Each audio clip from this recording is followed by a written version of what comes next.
بسم الله الرحمن الرحيم. الحمد لله رب العالمين، والصلاة والسلام على أشرف أنبياء الله المرسلين، نبينا محمد وعلى آله الطيبين الطاهرين.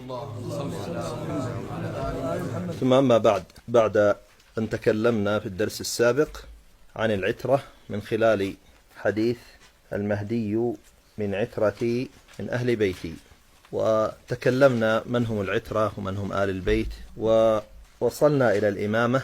فالسؤال الذي نذكره اليوم: ما هي الإمامة؟ ما هو تعريف الإمامة؟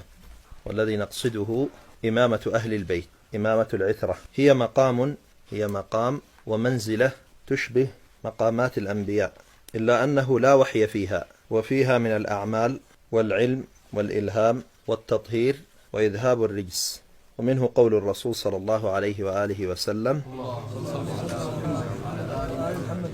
علي مني كمنزلة هارون من موسى، إلا أنه لا نبي بعدي. رواه الشيخان، حديث رواه الشيخان.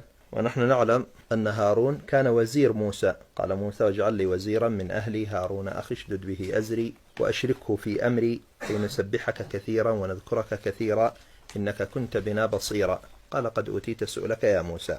فعلي يأخذ من الأعمال هذه نفس ما يأخذها هارون، نفس الأعمال، وزارته من رسول الله صلى الله عليه وسلم، والدعوة معه، وحمله للرسالة مع رسول الله صلى الله عليه وآله وسلم، إلا أنه لا وحي يوحى إليه، أي لا يصل إلى درجة النبوة.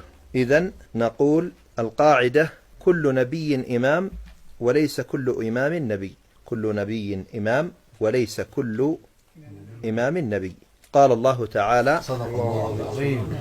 تعالى عن إبراهيم عليه السلام: إني جاعلك للناس إماما.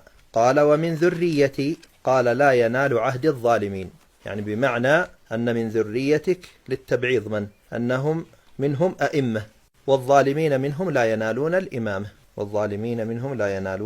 الإمامة. قال الله تعالى: وجعلنا منهم أئمة يهدون بأمرنا لما صبروا. إذن الأئمة هم هدى